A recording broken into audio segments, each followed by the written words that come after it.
জীবনে কত হাদিসে পড়লাম, কিন্তু এই হাদিসটা পড়ে হাদিসের প্রেমে পড়ে গেছি।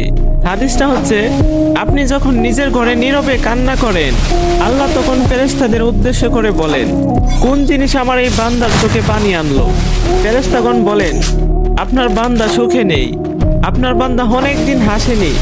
এই বলে ফেরেশতাগণ কান্না করতে থাকেন এবং আল্লাহকে বলেন, হে আমার রব, আপনি জানেন আপনার এই বান্দার হৃদয়ে কি রয়েছে, অতএব আপনি তার জন্য সবকিছু সহজ করে দিন।